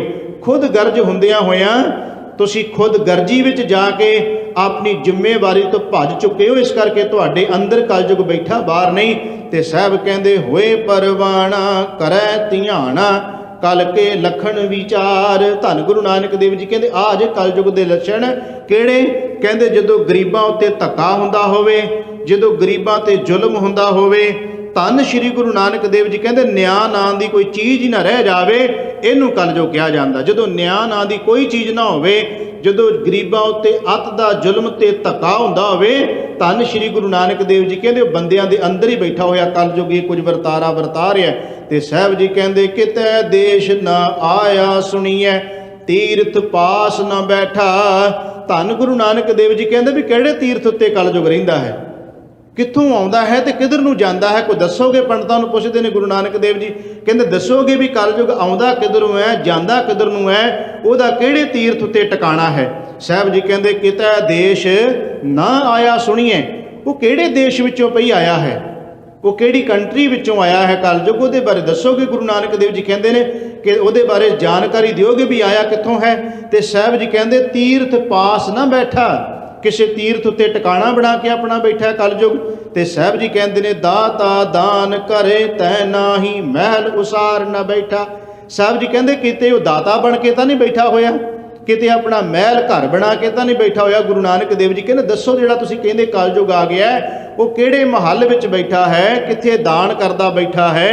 धन श्री गुरु नानक देव जी कहते ने की है कलयुग? जे को सत करे सो सीजै, तप कर तप ना होई। जदों कोई मनुख अपना आचरण बनाउणा चाहुंदा है ते उहदा आचरण उहदे ज्ञान इंद्रे नहीं बनन दिंदे, उहनूं आचरण तो गिरा दिंदे ने, यही कलयुग है। साहब कहते जदों कोई तप करदा है, कोई घालना घालदा है, उहदी घालना उहदे ज्ञान इंद्रे उहनूं अपनी मंजिल तक नहीं पहुंचण दिंदे, यही असल विच कलयुग है। ते धन श्री गुरु नानक देव जी कहते जे को नाउ लए बदनामी, कल के लखण यही। कलयुग दे की लक्षण ने? धन गुरु नानक देव जी कहते जे कोई सच दे मार्ग ते चलदा, धर्म दे मार्ग ते चलदा है, जे कोई प्रभु परमात्मा वाहिगुरु परमेश्वर दी बिल्कुल सच्चाई नूं लैके तुरदा है, ते धन श्री गुरु नानक देव जी कहते दुनियादार उहदी बदनामी करदे ने। यह है कलयुग दे लक्षण, भाव कि उन्हां नूं प्रमोट करना जिहड़े समाज नूं विगाड़ रहे ने, पर जिहड़ा समाज दा कोई भला चाहुंदा है उहदे बारे विरोध होना। अज भी यही कुछ हुंदा है। जदों कोई इंसान कोई चंगा समाज दे विच समाज नूं चंगा सिरजण लई अगे आउंदा है, असीं एकदम विरोध च खड़ जाने आ। क्यों खड़ जाने आ? क्योंकि साडे स्वार्थ जुड़े ने किते ना किते। फिर असीं गल्लां उन्हां दियां करदे आ कि देखो जी पंजाब बर्बाद करता जी, पंजाब दा पल्ले कख ना रिहा। ते जे कोई पंजाब नूं बचाउण लई हा दा नारा मारदा तुरदा है, असीं विरोध ते खड़ जाने आ। असीं ओहदियां इहो जिहियां गल्लां करन लग पैंदे जी, देखो जी इहने इह की तुहानूं दे देगा जी, आह की कर देगा, इहने इन्ना कि एक बंदे ने 30-32 साल तो एक कौम का एडा वड्डा काम करता पिया है, पर असी एक मिनट दे विच सारी बंदे दे उत्ते कीती हुई उहदी मेहनत उत्ते अपनी सिर्फ खुद गर्जियां करके पानी फेर दिंदे आ। ये नहीं देखते भी वो इंसान कर की रहा है। आ थोड़े दिन की पहला ही गल है, मैं स्पष्ट ही कर दिया कि फूलका साहब इत्थे आए, मैं किसी राजनीतिक पार्टी का कोई बुलारा नहीं है, ये मैं हर स्टेज पर कहता रहा। प्रचारक होने के नाते मेरा फर्ज बनता मैं सच की आवाज़ कहनी, पर मैं किसी राजनीतिक पार्टी का बुलारा नहीं, गुरु का सिख है। पर उस बंदे ने 30-32 साल तो एक वो मसला चुक्या है कि जेड़ा साडे धीआं भैणां दी जो बेइज्जती की गई दिल्ली विच, टायरां गलां विच पा के साड़ दिते गए, पर वो बंदा 30-32 साल तो जेड़ा संघर्ष करता आ रहा, लड़ रहा है। जे वो किते इत्थे कनेडा की धरती ते आया तो साडे लोकां नूं वो भी ना चंगा लगे। असी कई तरह दीयां दूषणबाजियां उन्हां दीयां रेडियो ते लाउणियां शुरू कर दियां जी, ये है जी वो है। मैं कहना असल विच वो लोग ही पता नहीं कित्थे खड़े ने, सोच कित्थे खड़ी उन्हां लोकां दी कि जिहड़े ये नहीं देखते कि असी अपने स्वार्थ खुद गर्जियां नूं पासे रख के असी उस तरह तुरना चाहिए कि जे कोई सच दी जां पंजाब दे भले वास्ते कोई भी आ जाए, साडा इहदे नाल कोई मतलब नहीं। असी तां कहने पंजाब ते नौजवान बचना चाहिए, जिहड़ा घरां 'च समैक पहुँच गई है वो घर बच जाने चाहिए। अज रुड़ गई सारी जवानी जिहड़े पंजाब तो आ रहे ने, उन्हां नूं पुछ के वेखो जिहड़े पंजाब तो आउंदे ने। 1.5 साल तो मैनूं हो गया पंजाब तो आया, हुण जिहड़े जांदे ने पंजाब तो आ कुछ आए ने 1-2 वीर उत्थों, वो आके दसदे ने भी बुरी हालत है, शामां नूं 6 वजे निकलना औखा होया पिया है, पता नहीं लगता कित्थे नौजवानों ने किहनूं लुੱਟ लैणा, किहनूं मार देना। आ थोड़े दिन की गल है, नशे दे धुत हो के 2 मुंडियां ने एक टीचर नूं गोली मार के मारता। दसो उहदा विचारे दा की गुनाह सी? ਇੱਕ ਨਹੀਂ, ਪਤਾ ਨਹੀਂ ਕਿੰਨੀਆਂ ਕੁ ਘਟਨਾਵਾਂ ਵਾਪਰਦੀਆਂ ਨੇ। ਇਹ ਕਲਯੁਗ ਆਹੀ ਕਲਯੁਗ ਆ, ਕਿਤੇ ਬਾਹਰੋਂ ਨਹੀਂ ਕਲਯੁਗ ਆਇਆ ਹੋਇਆ ਜਾਂ ਕਿਤੇ ਨੇ ਉਤਰਨਾ ਨਹੀਂ ਹੈ। ਇਹੀ ਸਮਾਂ ਜਿਹੜਾ ਚੱਲਦਾ ਪਿਆ, ਸਮੇਂ ਨੂੰ ਇਸ ਕਲਯੁਗ ਤੇ ਸਤਯੁਗ ਕਿਹਾ ਜਾਂਦਾ ਹੈ। ਜਦੋਂ ਇਹੋ ਜਿਹੇ ਹਾਲਾਤ ਬਣ ਜਾਣ ਕਿ ਹਰ ਮਾਂ ਬਾਪ ਦਾ ਜਿਹੜਾ ਨੌਜਵਾਨ ਪੁੱਤਰ ਹੈ 18 ਤੋਂ 20 ਸਾਲ ਤੇ 25 ਸਾਲ ਦਾ, ਉਹ ਨਸ਼ੇ 'ਚ ਬਰਬਾਦ ਹੋ ਗਿਆ ਤੇ ਮਾਂ ਬਾਪ ਰੋਂਦਾ ਕਰਲਾਉਂਦਾ ਪਿਆ, ਉਹਨੂੰ ਆਸ ਨਹੀਂ ਹੈ ਕਿ ਸਾਡਾ ਜਿਹੜਾ ਸਹਾਰਾ ਬਣਨਾ ਸੀ ਅੱਜ ਅਸੀਂ ਇਹਦਾ ਸਹਾਰਾ ਬਣੇ ਪਏ ਹਾਂ। ਪਰ ਜੇ ਕੋਈ ਪੰਜਾਬ ਦੇ ਇਹਨਾਂ ਹੱਕਾਂ ਦੇ ਵਾਸਤੇ ਆਵਾਜ਼ ਉਠਾਉਂਦਾ, ਜੇ ਕੋਈ ਮਰ ਰਿਹਾ ਹੈ ਉੱਥੇ ਜ਼ਿਮੀਂਦਾਰ ਮਰ ਰਿਹਾ ਹੈ, ਤੇ ਜੇ ਕੋਈ ਕਹਿੰਦਾ ਹੈ ਜ਼ਿਮੀਂਦਾਰਾਂ ਦੀ ਮੌਤਾਂ ਕਿਉਂ ਹੋ ਰਹੀਆਂ, ਨਹੀਂ ਹੋਣੀਆਂ ਚਾਹੀਦੀਆਂ, ਜੇ ਕੋਈ ਕਹਿੰਦਾ ਨੌਜਵਾਨ ਨਸ਼ਿਆਂ 'ਚ ਰੁੜਦੇ ਜਾ ਰਹੇ ਆ, ਬਚਾਉਣੇ ਚਾਹੀਦੇ ਹੈ, ਜੇ ਕੋਈ ਇਹਦੇ ਹੱਕ ਵਿੱਚ ਆਵਾਜ਼ ਉਠਾਉਂਦਾ ਹੈ, ਤੇ ਅਸੀਂ ਕਈ ਤਰ੍ਹਾਂ ਦੀਆਂ ਦੂਸ਼ਣਬਾਜ਼ੀਆਂ ਲਾਉਣ ਬਹਿ ਜਾਂਦੇ ਹਾਂ। ਖੈਰ ਇਹ ਕਲਯੁਗ ਦੀ ਕਿਉਂਕਿ ਨਿਸ਼ਾਨੀ ਚੱਲਦੀ ਕਰਕੇ ਮੈਨੂੰ ਗੱਲ ਕਰਨੀ ਪਈ। ਸਾਹਿਬ ਜੀ ਕਹਿੰਦੇ ਕੀ ਹੈ ਕਲਯੁਗ ਦੀਆਂ ਨਿਸ਼ਾਨੀਆਂ? ਜੇ ਕੋਈ ਚੰਗਾ ਕੰਮ ਕਰੇਗਾ ਲੋਕੀ ਬਦਨਾਮੀ ਕਰਨਗੇ। ਗੁਰੂ ਸਾਹਿਬ ਦਾ ਬਚਨ ਹੈ, ਜੇ ਕੋ ਨਾਉ ਲੈ ਬਦਨਾਮੀ ਕਲ ਕੇ ਲਖਣ ਹੀ। ਇਹ ਨੇ ਕਲਯੁਗ ਦੇ ਲੱਛਣ ਵੀ ਜੇ ਕੋਈ ਸੱਚ ਹੱਕ ਦੀ ਆਵਾਜ਼ ਉਠਾਏਗਾ ਲੋਕ ਉਹਦੇ ਵਿਰੋਧ ਵਿੱਚ ਖੜ ਜਾਣਗੇ, ਕਿਉਂਕਿ ਲੋਕਾਂ ਦਾ ਉਹਨਾਂ ਲੋਕਾਂ ਦੇ ਕਿਉਂਕਿ ਝੂਠਾ ਅਸਲ ਵਿੱਚ ਸਮਾਜ ਦੇ ਅੰਦਰ ਬਹੁ ਗਿਣਤੀ ਲੋਕ ਝੂਠ ਨਾਲ ਜੁੜੇ ਹੋਣ ਕਰਕੇ ਤਾਂ ਕਰਕੇ ਸੱਚ ਲੋਕਾਂ ਨੂੰ ਚੰਗਾ ਨਹੀਂ ਲੱਗਦਾ, ਤੇ ਨਾ ਹੀ ਝੂਠ ਸੱਚ ਨੂੰ ਆਪਣੇ ਉੱਤੇ ਹਾਵੀ ਹੋਣ ਦੇਣਾ ਚਾਹੁੰਦਾ ਹੈ। ਪਰ ਹੁੰਦਾ ਅਸਲ ਵਿੱਚ ਇਹਦੇ ਉਲਟ ਹੈ। ਜਿੱਤ ਸੱਚ ਦੀ ਹੁੰਦੀ ਹੈ, ਝੂਠ ਆਖਰਕਾਰ ਝੂਠ ਹੀ ਰਹਿ ਜਾਂਦਾ। ਗੁਰੂ ਸਾਹਿਬ ਕਹਿੰਦੇ ਨੇ ਉਹਨਾਂ ਬ੍ਰਾਹਮਣਾਂ ਪੰਡਤਾਂ ਨੂੰ, ਤੁਸੀਂ ਕਹਿੰਦੇ ਹੋ ਕਲਯੁਗ ਆ ਗਿਆ, ਕਲਯੁਗ ਤੁਹਾਡੇ ਅੰਦਰ ਬੈਠਾ ਹੈ। ਕਿੱਥੇ ਬੈਠਾ? ਸਾਹਿਬ ਕਹਿੰਦੇ ਜੇ ਕੋ ਨਾਉ ਲੈ ਬਦਨਾਮੀ ਕਲ ਕੇ ਲਖਣ। ਇਹ ਨੇ ਕਲਯੁਗ ਦੇ ਲੱਛਣ ਕਿ ਜੇ ਕੋਈ ਸੱਚ ਦੇ ਮਾਰਗ ਤੇ ਚੱਲੇਗਾ ਉਹਦੀ ਲੋਕ ਬਦਨਾਮੀ ਕਰਨਗੇ। ਸਾਹਿਬ ਕਹਿੰਦੇ ਜਿਸ ਸਿਕਦਾਰੀ ਤਿਸੈ ਖੁਆਰੀ ਚਾਕਰ ਕਿਹਾ ਡਰਨਾ। ਇਹ ਨੇ ਕਲਯੁਗ ਦੇ ਲੱਛਣ, ਜਿਹੜੇ ਲੋਕ ਗਰੀਬਾਂ ਦੇ ਉੱਤੇ ਜ਼ੁਲਮ ਕਰਕੇ ਸਰਦਾਰ ਬਣੇ ਬੈਠੇ ਨੇ। ਧੰਨ ਸ਼੍ਰੀ ਗੁਰੂ ਨਾਨਕ ਦੇਵ ਮਹਾਰਾਜ ਕਹਿੰਦੇ ਜਦੋਂ ਫਿਰ ਉਹਨਾਂ ਨੂੰ ਖੁਆਰੀ ਦਾ ਸਾਹਮਣਾ ਕਰਨਾ ਪੈਂਦਾ, ਜਦੋਂ ਉਹ ਖੁਆਰ ਹੁੰਦੇ ਨੇ ਤੇ ਉਹਨਾਂ ਦੇ ਚਾਕਰ ਡਰਦੇ ਨਹੀਂ ਹੈ, ਨੌਕਰ ਨਹੀਂ ਡਰਦੇ। ਭਾਵ ਇਹਦਾ ਇਹ ਬਣ ਗਿਆ ਕਿ ਜਿਨ੍ਹਾਂ ਤੇ ਕੀਤਾ ਹੋਇਆ ਜ਼ੁਲਮ, ਧੱਕੇ ਦੇ ਨਾਲ ਲੋਕਾਂ ਉੱਤੇ ਜ਼ੁਲਮ ਕਰ ਕਰਕੇ ਤੇ ਆਪਣੇ ਆਪ ਨੂੰ ਰਾਜੇ ਬਣ ਗਏ ਜਿਹੜੇ ਲੋਕ। ਤੇ ਰੱਬ ਨਾ ਕਰੇ ਕੱਲ ਨੂੰ ਇਹੋ ਜਿਹਾ ਸਮਾਜ ਦਾ ਕੋਈ ਨਕਸ਼ਾ ਬਣ ਜਾਏ, ਸਮਾਜ ਦਾ ਢਾਂਚਾ ਇਹੋ ਜਿਹਾ ਬਣ ਜਾਏ ਕਿ ਅੱਜ ਵੱਡੇ ਵੱਡੇ ਜਿਹੜੇ ਆਪਣੇ ਆਪ ਨੂੰ ਫੰਨੇ ਖਾਂ ਸਮਝਦੇ ਨੇ, ਕੱਲ ਨੂੰ ਮੰਨ ਲਓ ਕੋਈ ਪਾਰਟੀ ਇਹੋ ਜਿਹੀ ਆ ਜਾਂਦੀ ਹੈ, ਇਹਨਾਂ ਫੰਨੇ ਖਾਂ ਨੂੰ ਫੜ ਕੇ ਚੁੱਕ ਕੇ ਜੇਲ੍ਹ ਵਿੱਚ ਸੁੱਟ ਦਿੰਦੀ ਹੈ, ਤੇ ਨੌਕਰ ਕੀ ਖੁਸ਼ ਹੋਣਗੇ ਕਿ ਜਾਂ ਸੋਗ ਮਨਾਉਣਗੇ? ਜੋ ਗੁਰੂ ਸਾਹਿਬ ਕਹਿ ਰਹੇ ਨੇ, ਕਹਿੰਦੇ ਨੇ ਜਿਸ ਸਿਕਦਾਰੀ ਤਿਸੈ ਖੁਆਰੀ ਚਾਕਰ ਕਿਹਾ ਡਰਨਾ। ਵੀ ਚਾਕਰ ਸਗੋਂ ਖੁਸ਼ ਹੋਣਗੇ, ਨੌਕਰ ਤਾਂ ਖੁਸ਼ ਹੋਣਗੇ। ਇਸ ਕਰਕੇ ਖੁਸ਼ ਹੋਣਗੇ ਕਿ ਭਈ ਤੁਹਾਡੇ ਕਰਕੇ ਤਾਂ ਅਸੀਂ ਦੁਖੀ ਹੋਏ, ਆਪ ਤੁਸੀਂ ਬਚ ਜਾਂਦੇ ਹੋ, ਸਾਨੂੰ ਤੁਸੀਂ ਫਸਾ ਦਿੰਦੇ ਹੋ। ਤੇ ਸਾਹਿਬ ਜੀ ਕਹਿੰਦੇ ਨੇ ਚਾਕਰਾਂ ਨੂੰ ਨੌਕਰਾਂ ਨੂੰ ਫਿਰ ਡਰ ਕਾਹਦਾ? ਕਿਉਂਕਿ ਉਹਨਾਂ ਨੂੰ ਪਤਾ ਹੈ ਕਿ ਇਹਨਾਂ ਨੇ ਸਾਡੇ ਤੇ ਜ਼ੁਲਮ ਕਰਕੇ ਇਹ ਲੋਕ ਰਾਜੇ ਬਣੇ, ਜੇ ਕੱਲ ਨੂੰ ਇਹਨਾਂ ਨੂੰ ਸਜ਼ਾਵਾਂ ਮਿਲਣਗੀਆਂ। ਤੇ ਸਾਹਿਬ ਜੀ ਕਹਿੰਦੇ ਨੇ ਉਸ ਟਾਈਮ ਤੇ ਪ੍ਰਜਾ ਦੁਖੀ ਨਹੀਂ ਹੁੰਦੀ, ਪ੍ਰਜਾ ਉਸ ਵੇਲੇ ਖੁਸ਼ੀ ਮਨਾਉਂਦੀ ਹੈ ਵੀ ਇਹਨਾਂ ਲੋਕਾਂ ਨੇ ਕੁਝ ਹੋਣਾ ਚਾਹੀਦਾ। ਸਾਹਿਬ ਜੀ ਕਹਿੰਦੇ ਨੇ ਜਾਂ ਸਿਕਦਾਰ ਹੈ ਪਵੈ ਜੰਜੀਰੀ ਤਾਂ ਚਾਕਰ ਹੱਥੋਂ ਮਰਨਾ। ਸਾਹਿਬ ਜੀ ਕਹਿੰਦੇ ਹੋਵੇਗਾ ਕੀ ਨੇ ਕਲਯੁਗ ਦੀਆਂ ਨਿਸ਼ਾਨੀਆਂ? ਫਿਰ ਇਹੋ ਜਿਹੇ ਲੋਕ ਜਦੋਂ ਜੰਜੀਰੀ ਪੈਣ ਤੋਂ ਭਾਵ ਹੈ ਜਦੋਂ ਇਹੋ ਜਿਹੇ ਲੋਕਾਂ ਨੂੰ ਪਕੜਿਆ ਜਾਂਦਾ, ਫੜਿਆ ਜਾਂਦਾ, ਸਜ਼ਾਵਾਂ ਮਿਲਦੀਆਂ।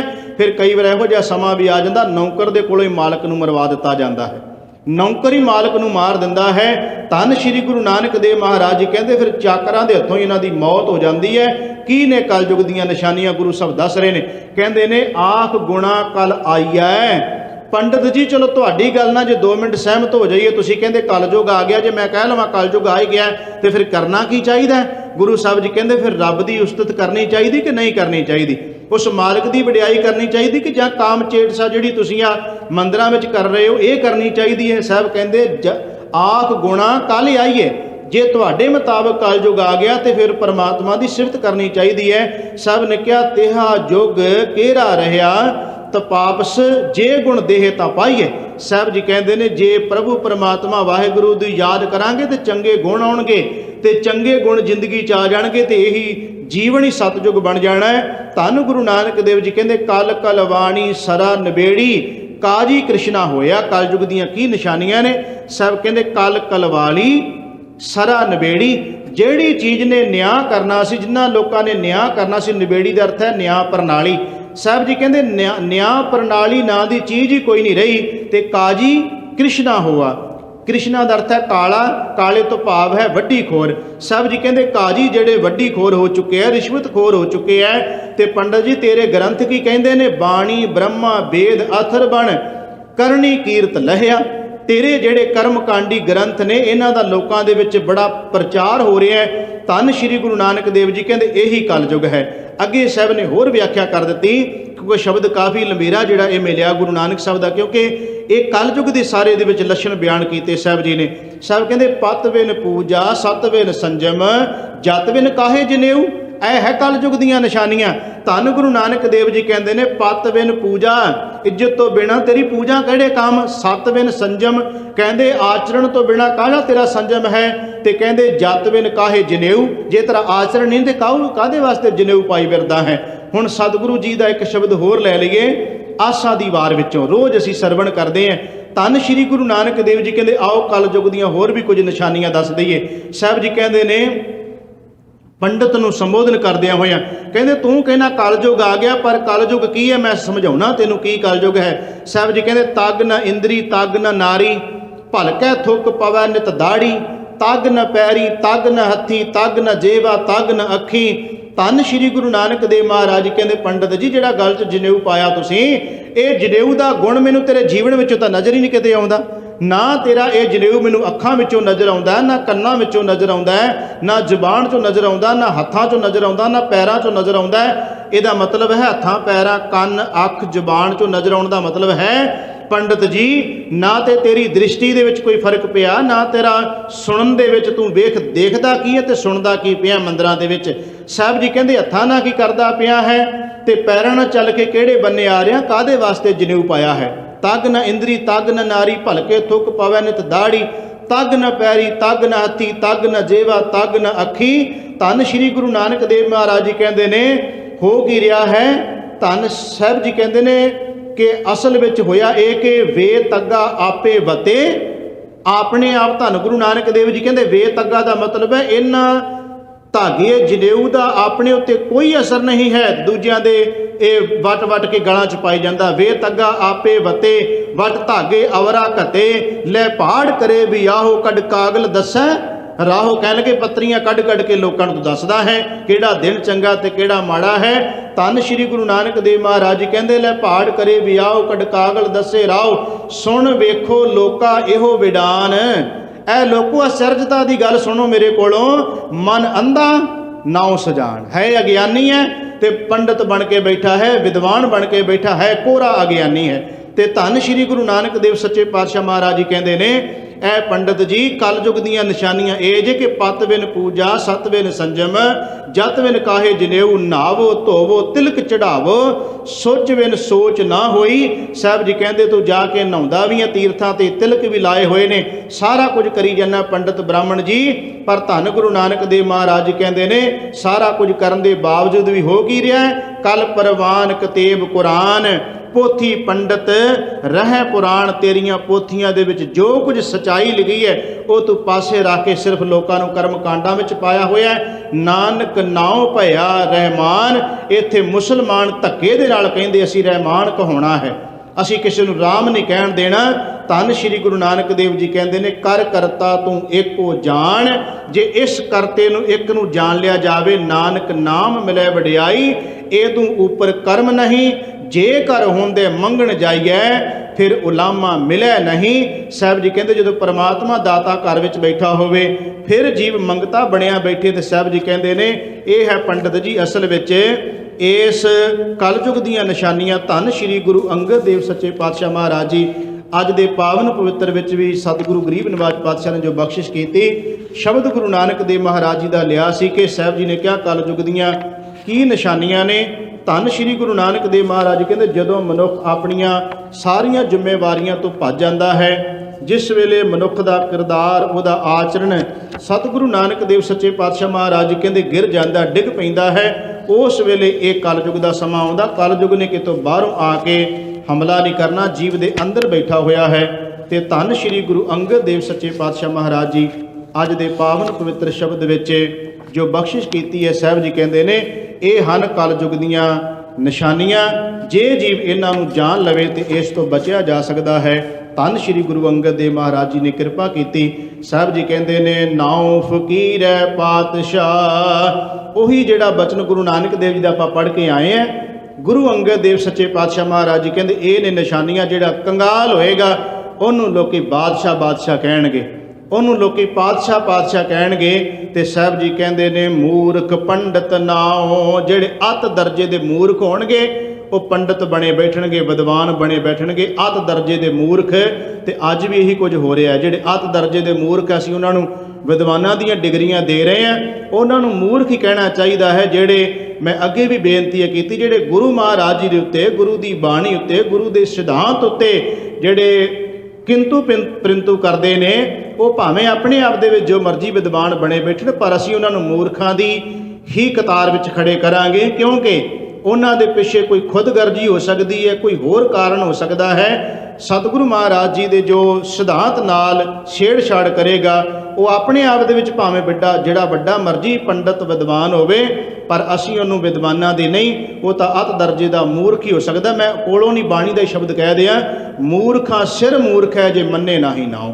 ਜਿਹੜਾ ਆਪਣੇ ਗੁਰੂ ਦੇ ਸਿਧਾਂਤ ਨੂੰ ਹੀ ਨਹੀਂ ਮੰਨਦਾ, ਸਾਹਿਬ ਜੀ ਕਹਿੰਦੇ ਉਹ ਮੂਰਖਾਂ ਦਾ ਮਹਾਂ ਮੂਰਖ ਹੈ। ਤੇ ਧੰਨ ਸ਼੍ਰੀ ਗੁਰੂ ਅੰਗਦ ਦੇਵ ਜੀ ਕਹਿੰਦੇ ਨੇ ਮੂਰਖ ਪੰਡਤ ਨਾਉ।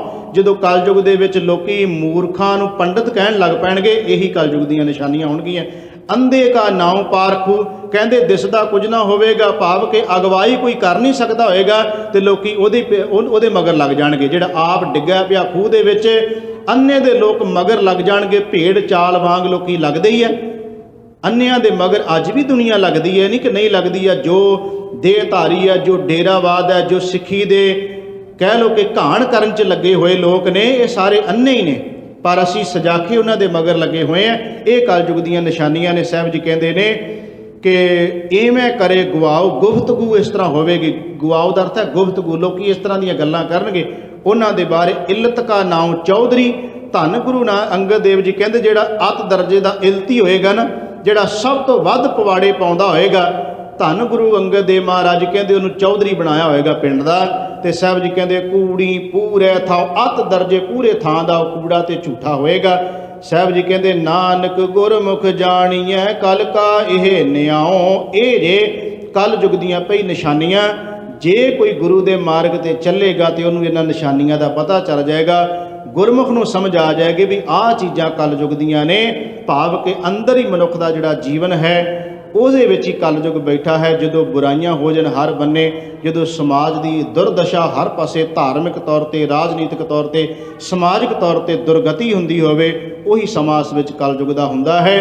ਪਰ ਉਹਨੂੰ ਸਤਯੁਗ ਬਣਾਉਣ ਲਈ ਯਤਨਸ਼ੀਲ ਹੋਣਾ ਚਾਹੀਦਾ ਹੈ, ਉਹਨੂੰ ਸਤਯੁਗ ਬਣਾਉਣ ਲਈ ਤਤਪਰ ਰਹਿਣਾ ਚਾਹੀਦਾ ਹੈ। ਜਿਵੇਂ ਗੁਰੂ ਸਾਹਿਬ ਨੇ ਆਪਣੀਆਂ ਪ੍ਰਚਾਰ ਫੇਰੀਆਂ ਦੇ ਵਿੱਚ ਉਹਨਾਂ ਬ੍ਰਾਹਮਣਾਂ ਪੰਡਤਾਂ ਨੂੰ ਉਸ ਮਥੁਰਾ ਦੇ ਉਸ ਮੰਦਿਰ ਵਿੱਚ ਹੋ ਰਹੇ ਕੁਕਰਮ ਨੂੰ ਰੋਕਦਿਆਂ ਹੋਇਆਂ ਗੁਰੂ ਨਾਨਕ ਦੇਵ ਨੇ ਜਦੋਂ ਸਾਰੀ ਇਹ ਬਚਨ ਉਹਨਾਂ ਨਾਲ ਸਾਂਝਾ ਕੀਤਾ, ਉਹਨਾਂ ਪੰਡਤਾਂ ਨੇ ਗੁਰੂ ਸਾਹਿਬ ਦੇ ਚਰਨਾਂ 'ਤੇ ਸਿਰ ਝੁਕਾ ਦਿੱਤਾ ਤੇ ਕਹਿਣ ਲੱਗੇ, ਬਾਬਾ ਅਜੇ ਤੱਕ ਸਾਨੂੰ ਕਿਸੇ ਨੇ ਦੱਸਿਆ ਹੀ ਨਹੀਂ ਸੀ। ਧੰਨ ਗੁਰੂ ਨਾਨਕ ਦੇਵ ਜੀ ਕਹਿੰਦੇ ਫਿਰ ਅੱਜ ਤੁਹਾਨੂੰ ਦੱਸ ਦਿੱਤਾ, ਅੱਜ ਤੋਂ ਬਾਅਦ ਇਹਨਾਂ ਮੰਦਿਰਾਂ ਦੇ ਵਿੱਚ ਪ੍ਰਭੂ ਦੀ ਕੀਰਤੀ ਕਰੋ, ਪ੍ਰਮਾਤਮਾ ਦੀ ਵਡਿਆਈ ਕਰੋ। ਇੱਥੇ ਕਾਮ ਸਾਊ ਵਰਗੀਆਂ ਜਿਹੜੀਆਂ ਇਹ ਤੁਸੀਂ ਨਾਟਕ ਚੇਟਕ ਬਣਾ ਕੇ ਕ੍ਰਿਸ਼ਨ ਦੇ ਪੇਸ਼ ਕਰਦੇ ਹੋ, ਇਹਦੇ ਨਾਲ ਧੰਨ ਗੁਰੂ ਨਾਨਕ ਦੇਵ ਜੀ ਕਹਿੰਦੇ ਤੁਹਾਡਾ ਜਿਹੜਾ ਪੈਗੰਬਰ ਜਿਹਨੂੰ ਤੁਸੀਂ ਰੱਬ ਕਹਿੰਦੇ ਹੋ ਕ੍ਰਿਸ਼ਨ ਨੂੰ, ਇੱਕ ਤਾਂ ਉਹਦੀ ਤੁਹੀਨ ਹੁੰਦੀ ਹੈ, ਉਹਦੇ ਨਾਂ ਦੇ ਉੱਤੇ ਇਹ ਕੁਝ ਕਰਦੇ ਹੋ, ਦੂਜਾ ਸਮਾਜ ਨੂੰ ਕੋਈ ਚੰਗੀ ਸਿੱਖਿਆ ਨਹੀਂ ਮਿਲਦੀ। ਧੰਨ ਗੁਰੂ ਨਾਨਕ ਦੇਵ ਜੀ ਕਹਿੰਦੇ ਜਿਹੜੇ ਮੰਦਿਰ ਹੁੰਦੇ ਆ ਇਹਦੇ ਵਿੱਚੋਂ ਲੋਕਾਂ ਨੇ ਆਉਣਾ ਹੁੰਦਾ ਚੰਗੀ ਸਿੱਖਿਆ ਲੈਣ ਵਾਸਤੇ, ਤੇ ਜੇ ਮੰਦਿਰਾਂ ਦੇ ਵਿੱਚੋਂ ਤੁਸੀਂ ਇਹ ਕੁਝ ਲੋਕਾਂ ਨੂੰ ਪਰੋਸ ਕੇ ਦਿਓਗੇ ਤੇ ਫਿਰ ਸਮਾਜ ਦੇ ਲੋਕ ਕਿੱਥੋਂ ਇਹ ਹੋਰ ਕੁਝ ਸਿੱਖਣਗੇ, ਕਿੱਥੋਂ ਜਾ ਕੇ ਇਹਨਾਂ ਨੂੰ ਧਰਮ ਦੀ ਗੱਲ ਸਮਝ ਵਿੱਚ ਆਵੇਗੀ। ਜੇ ਇੱਥੋਂ ਹੀ ਕੁਫਰ ਸ਼ੁਰੂ ਹੋ ਗਿਆ ਤੇ ਫਿਰ ਸੱਚ ਦੀ ਆਵਾਜ਼ ਕਿੱਥੋਂ ਨਿਕਲੇਗੀ। ਗੁਰੂ ਨਾਨਕ ਦੇਵ ਮਹਾਰਾਜ ਜੀ ਦਾ ਉਸ ਪੰਡਤਾਂ ਦੇ ਨਾਲ ਹੋਈ ਵਾਰਤਾਲਾਪ ਦੇ ਵਿੱਚ ਜਿਹੜਾ ਉਹ ਸ਼ਬਦ ਰਾਮਕਲੀ ਰਾਗ ਵਿੱਚ ਗੁਰੂ ਸਾਹਿਬ ਨੇ ਉਚਾਰਿਆ ਸੀ, ਧੰਨ ਗੁਰੂ ਨਾਨਕ ਦੇਵ ਜੀ ਦੀ ਉਹ ਸਾਰੇ ਸ਼ਬਦ ਨੂੰ ਉਹਨਾਂ ਪੰਡਤਾਂ ਨੇ ਜਦੋਂ ਪਿਆਰ ਨਾਲ ਸੁਣਿਆ ਤੇ ਗੁਰੂ ਨਾਨਕ ਸਾਹਿਬ ਦੇ ਚਰਨਾਂ ਤੇ ਢਹਿ ਕੇ ਉਹਨਾਂ ਨੇ ਖਿਮਾ ਜਾਚਨਾ ਵੀ ਕੀਤੀ ਤੇ ਕਹਿਣ ਲੱਗੇ, ਮਹਾਰਾਜ ਅੱਜ ਤੋਂ ਬਾਅਦ ਇਸ ਮੰਦਿਰ ਦੇ ਵਿੱਚ ਇਸ ਤਰ੍ਹਾਂ ਦਾ ਕੁਝ ਨਹੀਂ ਕੀਤਾ ਜਾਏਗਾ ਜਿਹਦੇ ਨਾਲ ਲੋਕਾਂ ਨੂੰ ਜਿਹੜਾ ਹੈ ਉਹ ਚੰਗੀ ਸਿੱਖਿਆ ਨਾ ਮਿਲ ਸਕੇ। ਅੱਜ ਤੋਂ ਬਾਅਦ ਇਸ ਮੰਦਿਰ ਦੇ ਵਿੱਚ ਜੇ ਅਸੀਂ ਆਪਣੇ ਧਰਮ ਦੀ ਕੋਈ ਆਰਤੀ ਕਰਾਂਗੇ, ਪਾਠ ਪੂਜਾ ਕਰਾਂਗੇ, ਇਸ ਢੰਗ ਨਾਲ ਹੀ ਕਰਾਂਗੇ ਕਿ ਇੱਥੇ ਜਿਹੜਾ ਵੀ ਆਵੇ ਉਹਦਾ ਜੀਵਨ ਚੰਗਾ ਬਣੇ। ਧੰਨ ਗੁਰੂ ਨਾਨਕ ਸਾਹਿਬ ਦੀ ਉਹਨਾਂ ਸਿੱਖਿਆ ਮੰਨੀ, ਅਸੀਂ ਵੀ ਗੁਰੂ ਨਾਨਕ ਸਾਹਿਬ ਦੀ ਉਸੇ ਸਿੱਖਿਆ ਨੂੰ ਮੰਨਣਾ ਹੈ ਕਿ ਕਲਯੁਗ ਕੋਈ ਬਾਹਰੋਂ ਆਈ ਹੋਈ ਚੀਜ਼ ਨਹੀਂ ਹੈ, ਇਹ ਜੀਵ ਦੀ ਇੱਕ ਬਿਰਤੀ ਹੈ। ਜਦੋਂ ਬਿਰਤੀ ਗਲਤ ਬੰਨੇ ਤੁਰ ਪੈਂਦੀ ਹੈ ਉਸੇ ਚੀਜ਼ ਨੂੰ ਕਲਯੁਗ ਕਿਹਾ ਜਾਂਦਾ। ਜਦੋਂ ਬਿਰਤੀ ਸਹੀ ਰਸਤੇ ਤੇ ਆ ਜਾਂਦੀ ਹੈ ਉਦੋਂ ਹੀ ਸਤਜੁਗ ਵਰਤ ਜਾਂਦਾ ਹੈ। ਸਾਹਿਬ ਨੇ ਤਾਂ ਇੱਕ ਬਚਨ ਵਿੱਚ ਹੋਰ ਵੀ ਸੋਹਣੇ ਅਰਥ ਕਰ ਦਿੱਤੇ ਕਿ ਸਤਿਗੁਰੂ ਗਰੀਬ ਨਿਵਾਜ ਪਾਤਸ਼ਾਹ ਮਹਾਰਾਜ ਜੀ ਕਹਿੰਦੇ ਇੱਕ ਘੜੀ ਨਾ ਮਿਲਤੇ ਤਾਂ ਕਲਯੁਗ ਹੋਤਾ। ਇਹ ਵੀ ਕਲਯੁਗ ਦੀ ਨਿਸ਼ਾਨੀ, ਇੱਕ ਘੜੀ ਵੀ ਪਰਮਾਤਮਾ ਤੋਂ ਟੁੱਟ ਜਾਣਾ ਉਦੋਂ ਕਲਯੁਗ ਵਾਪਰ ਜਾਂਦਾ। ਭਾਵ ਕਿ ਮਨ ਬੁਰੇ ਬੰਨੇ ਤੁਰ ਪੈਂਦਾ। ਸਾਹਿਬ ਕਹਿੰਦੇ ਆਓ ਇਸ ਮਨ ਦੀ ਬਿਰਤੀ ਨੂੰ ਬਦਲੀਏ, ਸੋਚ ਨੂੰ ਬਦਲੀਏ। ਸੋਚ ਬਿਰਤੀ ਬਦਲਣੀ ਹੀ ਯੁੱਗ ਬਦਲਣਾ ਹੁੰਦਾ ਹੈ। ਅੱਜ ਦੇ ਸਮੇਂ ਦੇ ਵਿੱਚ ਵੀ ਆਪਣੀ ਸੋਚ ਬਦਲਾਂਗੇ ਤੇ ਯੁੱਗ ਬਦਲਿਆ ਜਾ ਸਕਦਾ ਹੈ। ਜੇ ਸੋਚ ਨਾ ਬਦਲੀ ਤੇ ਅੱਗੇ ਬੜਾ ਲੰਮਾ ਸਮਾਂ ਅਸੀਂ ਆਪਣੀ ਸੋਚ ਨੂੰ ਗੁਲਾਮ ਬਣਾ ਕੇ ਰੱਖਿਆ ਹੈ, ਤੇ ਜੇ ਆਪਾਂ ਹੁਣ ਵੀ ਗੁਲਾਮ ਹੀ ਬਣਾ ਕੇ ਰੱਖਣਾ, ਆਪਣੀ ਸੋਚ ਨੂੰ ਆਜ਼ਾਦ ਨਹੀਂ ਕਰਨਾ, ਫਿਰ ਇਸੇ ਤਰ੍ਹਾਂ ਹੀ ਸਮਾਜ ਦੇ ਵਿੱਚ ਜੋ ਕੁਝ ਹੁੰਦਾ ਵਾਪਰਦਾ ਰਹਿਣਾ ਹੈ। ਲੋੜ ਹੈ ਆਪਣੀ ਸੋਚ ਨੂੰ ਆਜ਼ਾਦ ਸੋਚ ਬਣਾਉਣਾ ਤੇ ਬਿਲਕੁਲ ਆਪਣੀ ਜ਼ਮੀਰ ਦੀ ਆਵਾਜ਼ ਦੇ ਨਾਲ ਕਰਨਾ। ਜੋ ਕਰਾਂਗੇ ਫਿਰ ਹਰ ਬੰਦੇ ਦੇ ਮਨ ਵਿੱਚ ਇਹ ਹੋਣਾ ਚਾਹੀਦਾ ਕਿ ਮੇਰੀ ਜ਼ਮੀਰ ਇਹ ਕਹਿੰਦੀ ਹੈ ਸਮਾਜ ਦਾ ਭਲਾ ਹੋਣਾ ਚਾਹੀਦਾ, ਸਮਾਜ ਵਿੱਚ ਚੰਗਾ ਹੋਣਾ ਚਾਹੀਦਾ, ਕਿਸੇ ਵੀ ਤਰੀਕੇ ਨਾਲ ਹੋਵੇ। ਹਰ ਬੰਦਾ ਜਦੋਂ ਸੋਚੇਗਾ ਆਪੇ ਯੁੱਗ ਬਦਲ ਜਾਂਦਾ ਹੈ, ਆਪੇ ਹੀ ਸਮਾਜ ਚੰਗਾ ਸਿਰਜਿਆ ਜਾਂਦਾ। ਧੰਨ ਗੁਰੂ ਅੰਗਦ ਦੇਵ ਮਹਾਰਾਜ ਜੀ ਨੇ ਕਿਰਪਾ ਕੀਤੀ। ਅੱਜ ਦੇ ਸ਼ਬਦ ਵਿੱਚ ਸਾਨੂੰ ਜੋ ਸੇਧ ਦਿੱਤੀ ਹੈ, ਗੁਰੂ ਕਿਰਪਾ ਕਰੇ ਇਸ ਸ਼ਬਦ ਨੂੰ, ਇਸ ਨੂੰ ਜੀਵਨ 'ਚ ਕਮਾ ਕੇ ਆਪਣੀ ਆਜ਼ਾਦ ਚੰਗੀ ਸੋਚ ਬਣਾ ਕੇ ਤੇ ਅਸੀਂ ਅੰਦਰ ਜਿਹੜਾ ਸਾਡੇ ਅੰਦਰ ਕਲਯੁਗ ਬੈਠਾ ਉੱਥੇ ਸਤਜੁਗ ਬਣਾ ਕੇ ਜੀਵਨ ਸੁਚੱਜਾ ਬਣਾ ਸਕੀਏ। ਹੋਈਆਂ ਬੇਅੰਤ ਭੁੱਲਾਂ ਦੀ ਖਿਮਾ ਅਗਾਂਹ ਵਾਸਤੇ ਸਤਿਗੁਰੂ ਸਮੱਤ ਬਖਸ਼ਿਸ਼ ਕਰਨ, ਭੁੱਲ ਚੁੱਕ ਦੀ ਖਿਮਾ ਦਿੰਦੇ ਹੋਏ ਪਿਆਰ ਸਹਿਤ ਫਤਿਹ ਬੁਲਾਓ ਜੀ। ਵਾਹਿਗੁਰੂ ਜੀ ਕਾ ਖਾਲਸਾ, ਵਾਹਿਗੁਰੂ ਜੀ ਕੀ ਫਤਿਹ।